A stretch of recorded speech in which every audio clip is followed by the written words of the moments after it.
Masjid Tiban Karanganyar yang berdiri di Dukuh Pulau Sari, Kecamatan Mojogedang, Karanganyar, menjadi saksi sejarah umat Islam di Karanganyar. Masjid yang berada 9 km dari pusat kota itu konon menjadi tonggak lahirnya agama Islam pertama kali di bumi Intan Pari.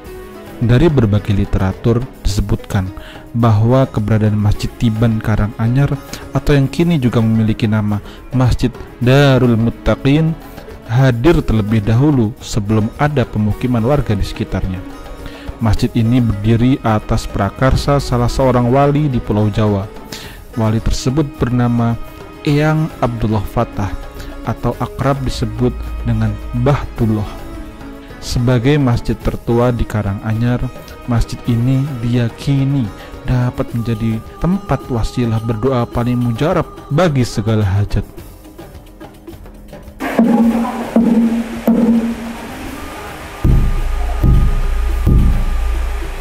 Assalamualaikum warahmatullahi wabarakatuh. Halo Tribuners, saat ini saya berkesempatan untuk memukul beduk yang ada di Masjid Tiban Darul Muttaqin Karanganyar.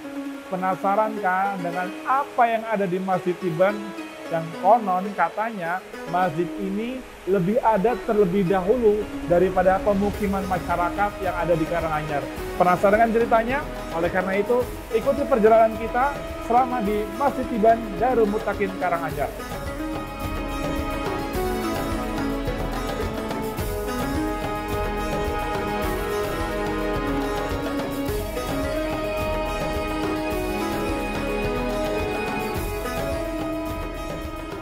Oke, halo Tribuners. Saat ini kita di Masjid Darul Muttaqin atau kalau misalkan lebih akrab lagi namanya Masjid Tiban Darul Muttaqin. Dan saat ini kita bersama takmir masjid dengan Bapak Suparno AM. Dengan Bapak Suparno ya, Pak ya, selaku takmir masjid Masjid Tiban Darul Muttaqin. Nah, Bapak Suparno, kita dari teman-teman Tribuners nih ingin tahu mengenai sejarah Masjid Tiban Darul Muttaqin. Itu bagaimana sih Pak awal mula dari masjid ini, Pak? Ya, sebelumnya mohon maaf ya, karena kami sendiri juga termasuk ya mungkin belum begitu tua, dalam arti ya ini terlalu tua. Saya hanya sepengetahuan kami. Jadi kami ini Masjid Darul Muttaqin, Tiban itu katakan Masjid Tiban. Itu sejarahnya karena dinamakan Masjid Tiban karena belum tahu secara pasti sejarahnya. Ini aja ini kan sekarang termasuk masjid ini sudah dijadikan cagar budaya. Oh, masjid yang digolongkan cagar budaya. Cagar budaya sudah. Di Kabupaten Karanganyar sudah cagar budaya. Tadi juga kita mengenai masjid ini, Pak. Masjid Tiban berarti bisa dikatakan masjid ini tiba-tiba muncul atau ditemukan warga sebelum ada pemukiman ya, Pak? Iya, itu ditemukan warga itu karena sudah lama sekali. Sudah lama sekali. Jadi dulu pernah ada cerita-cerita sehingga sini tuh berupa masih hutan atau gimana, lah itu ada masjidnya. Oh. Nah pernah dulu ceritanya itu, mohon maaf, ceritanya itu dulu mau dibangun tapi tidak jadi, malah itu dari kalau dulu dari Penghulu Mojogedang, tapi akan itu kok kelihatannya tidak jadi, lantas kok terus jadi. Jadi ceritanya itu, jadi itu dulu pernah dibangun, tidak pernah jadi. Termasuk Pak bangunan yang akhir-akhir ini, saya pas di sini itu pemerintah Desa Kaliboto, saya sudah pernah mengikuti. Nah yang akhir-akhir ini setiap pemerintah Kabupaten Karanganyar, Bupati, Wakil Bupati dan termasuk ada anggota DPR itu membantu semuanya. Sekarang udah, kalau dulu saya tahun 72 sini itu masih sangat ansan, masih apa itu sih tikarnya belum ada lantai. Belum ada lantai, Pak? Lantainya sangat belum kecil. Sebagus ini lah. Iya, baru. Dan teras ini juga hitungannya baru ya, Pak ya? Ya baru. Bisa kita lihat juga itu apa gapura di situ juga ya, baru. Nah Pak, tadi juga sempat diceritakan bahwasanya di sini tuh banyak yang berziarah ya. Iya. Nah kalau yang berziarah ke sini tuh biasanya dari mana saja sih, Pak? Ya, itu terutama lingkup Karanganyar, Sragen, tapi tidak, kita juga dari Semarang, dari luar yang luar Jawa juga pernah ada, jadi Jogja itu jadi Jawa Timur juga ada. Jadi ini sudah lebih-lebih sekarang sudah masuk cagar budaya kan sekarang ya anunya ilmunya tuh kan sudah tersebar di mana. Jadi sering datang ke sini rombongan-rombongan itu. Dan juga katanya juga di sini sering diadakan haul ya Pak? Iya, tiap tahun. Setiap tahun diadakan haul ya Pak? Iya. Itu setiap tanggal berapa Pak haul? Tahun haul itu ini bulan Ruwah tuh. Oh bulan Ruwah. Ruwah itu. Ruwah. Ikut penanggalan Jawa ya Pak ya? Iya Ruwah. Jadi ini sejak adanya Corona 2 tahun ini yang sederhana. Namun masyarakat masih tetap antusias ya, termasuk Pak Kiai, Pak Muhammad Sukanto itu ya punya istilah, punya dengan sederhana. Namun kenyataannya masyarakat juga semangat mengadakan sodakoan, termasuk itu nanti ada kegiatan pondok pesantrennya. Oh, ada kegiatan pondok pesantren juga ya Pak ya? Ya, jadi termasuk itu kataman, termasuk wali muridnya bersama masyarakat termasuk ingin mengadakan ruahan bersama. Ada ruahan juga. Iya, ruahan bersama itu seolah kan dia sudah nanti walaupun itu tetap nanti ziarah kubur, tapi di sini sudah mewakili dan sudah. Jadi benar-benar masyarakat itu antusias untuk mengadukan. Termasuk sini kan ya ada pejabat yang DPR yang sama sini, bupatinya juga dari sini. Dan biasanya kalau dulu kan wayangan tuh pernah otomatis mesti rawuh sini, tapi ini kan hanya lingkup satu kelurahan sini kemarin. Ini juga tidak mengurangi hikmahnya, juga adakan kataman itu juga sangat bagus. Ini ya Pak, Masjid Tiban Darul Mutakin Karanganyar. Walaupun ada di pelosok desa, tapi kegiatannya, aktivitasnya itu di penjuru kemana-mana ya Pak. Nah Pak, ini saya juga penasaran nih. Tadi kan bisa diceritakan bahwa dari wilayah ini adalah salah satu wilayah persebaran agama Islam di Karanganyar ya Pak. Nah kalau misalkan selama di sini aktivitasnya apa saja Pak? Tadi kan juga disebutkan ada haul, ada selain sholat lima waktu, apa saja yang dilakukan Pak? Nah sini termasuk Pak Kiai, Pak Ustadz itu menyelenggarakan, ini kan ada pengajian. Ada pengajian. Ibu-ibu itu ada pengajian almarkamah, ada setiap malam Rabu, atas Senin pagi ya, lantas Jumat. Nah bapak-bapak juga malam Jumat itu sudah termasuk adanya pengajian tadarusan itu ada. Nah ini saya penasaran nih Pak dengan interior dan arsitektur dari Masjid Tiban Darul Mutakin yang ada di dalam nih Pak. Bisa kita masuk ke dalam Pak? Mari.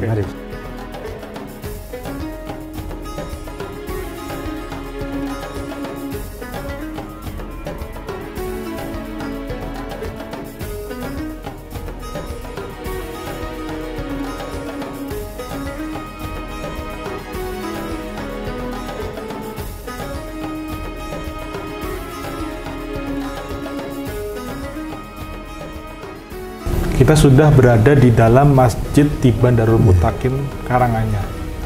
Kalau misalkan saya saksikan ya Pak ya, masjid ini masih memiliki arsitektur tradisional dan masih terjaga.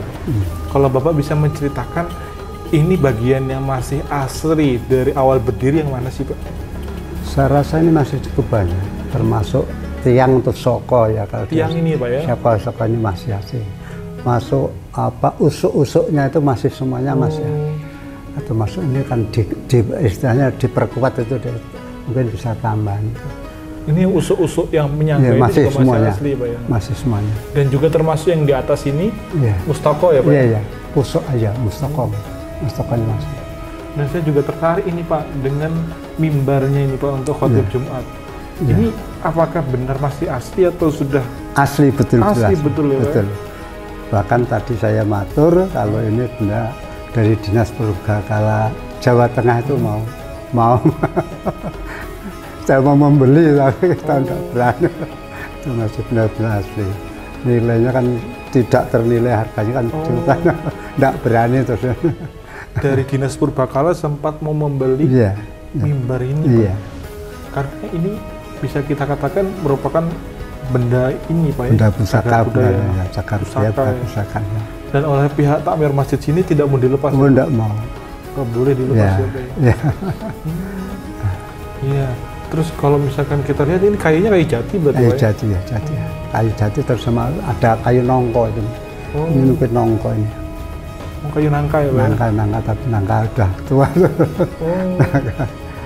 Iya Pak. Nah, terus kalau misalkan ini Pak, ketika kita menyaksikan di sini, ukurannya hanya segini, memang sengaja tidak akan diperbesar ya Pak ya? Tidak. Tidak ada Ya rencana sudah, perbesar? tidak ada perubahan. Tidak ada perubahan? Tidak ada. Berarti sudah segini saja Iya, dan tidak akan iya, diperlebar iya, lagi? iya. Oke, dan ini Pak ya, suasana di dalam dari Iya. Masjid Tiban Darul Muttaqin Karanganyar.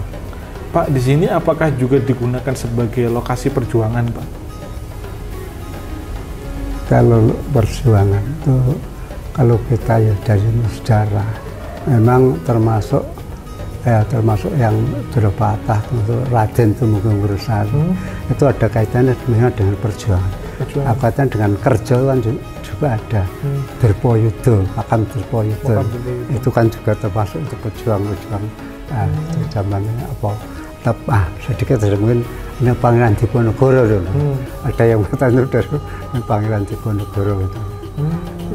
Bisa dikatakan ini sudah pernah disinggahi oleh Pangeran Diponegoro ya Pak ya? Ya, kita kurang tapi ini mungkin pengikut Pangeran Diponegoro. Pengikut Pangeran Diponegoro ya Pak ya? Ya.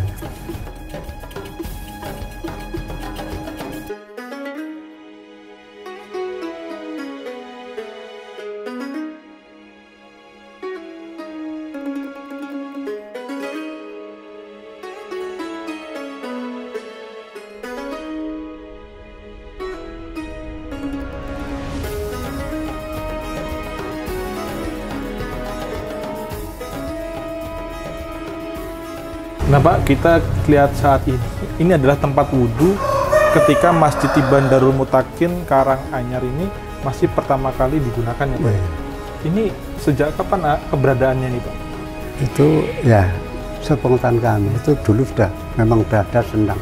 Katakan sendang lanang. Sendang lanang? Ya, yang sudah selatan itu sendang putri. Tapi sendang putri sekarang sudah karena ada kayunya sudah di. Ya masih ada sendang lanang. Sendang lanang ini dan ini sekarang ya termasuk kayu jatinya tuh masih asli. Oh, itu kayu jatinya juga masih asli Pak ya? Pak ya? Kayu jatinya masih asli. Nah Pak, ketika sendang lanang ini selain digunakan untuk berwudu, digunakan apa saja ini Pak?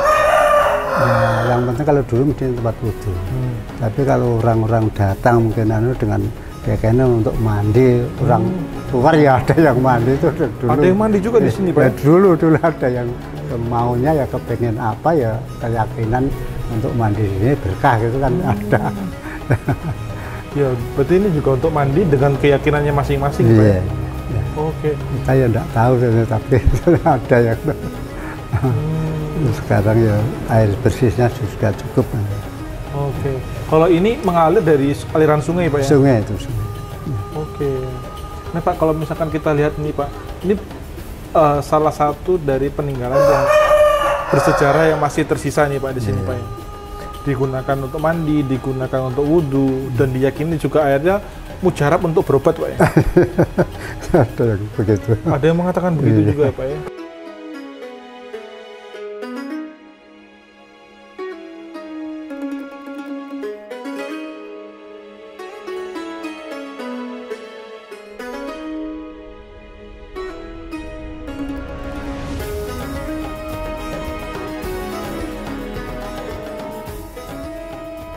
Baik Tribuners, saat ini kita berada di pemakaman leluhur dan para pendiri dari Masjid Tiban Darul Muttaqin Karanganyar. Nah, Bapak Suparno, mungkin bisa dikenalkan siapa sajakah yang dimakamkan di area pemakaman ini, Pak? Ya, terima kasih. Ya, setahu kami yang makam ini yang termasuk pendiri masjid ini Eyang Raden Abdullah Fathah. Eyang sekalian yang Semarin, Eyang Raden Abdullah Fathah. Masuk yang berat-beratnya Eyang Tumenggung Wirosari. Berarti di sini Eyang Raden Abdullah Fathah dan di situ Eyang Raden Tumenggung Wirosari. Wirosari. Dan di sini juga kita lihat ada Iya. makam-makam lainnya itu siapa Jadi itu? pengikut-pengikutnya gitu saja. Jadi kan Pengikutnya. kita kurang tahu nama-nama ini pengikutnya. Nah, Ya, ya, ya. nah, Nah, kita lihat ini juga, Pak. Di sini juga terdapat mungkin beberapa makanan. Itu apa fungsi makanan itu, Pak? kalau ini kan bersamaan dengan menjelang apa, bulan puasa, ini masukkan diadakan persadianan atau sodakoan. Sodakohan Ya, sodakoan. dari masyarakat. Iya, itu udah tradisi. Sudah tradisi. Jadi ada yang masih melestarikan, ada yang tidak. Ya cukup sekarang banyak yang cukup doa, tapi biasanya masih masyarakat masih keyakinan untuk ada sodakoan atau sadana. Berarti masyarakat di sini masih rajin atau rutin untuk apa namanya berziarah ke sini dan juga berdoa di sini, Pak ya? Iya, iya. Oke. Ya dalam arti sekarang tuh ada yang kalau aktif yang mau masjid sholat itu yang berarti ya agama Islamnya kuat, tapi ada yang ya enggak, tapi punya keyakinan kalau di sini tempatnya eyangnya, tempat leluhurnya itu benar-benar jadi pepunden saya katakan. Yang masih dipunden termasuk ini kan salah satu keyakinan mencari berkah dengan adakan ini sodakoan atau sadar di sini itu. Oke. Dan kalau ini mohon maaf tambah aja mungkin pas adanya pilihan-pilihan. Oh, iya, iya, iya, iya. Entah itu. Pada masa-masa pemilih Iya. yang datang ke sini, Pak ya? Ada pilihan lurah, ada pilihan DPR, sama banyak yang minta berkahnya doa di sholat di sini, sholat malam. Kan yang saling. Terima kasih sudah nonton. Jangan lupa like, subscribe, dan share ya.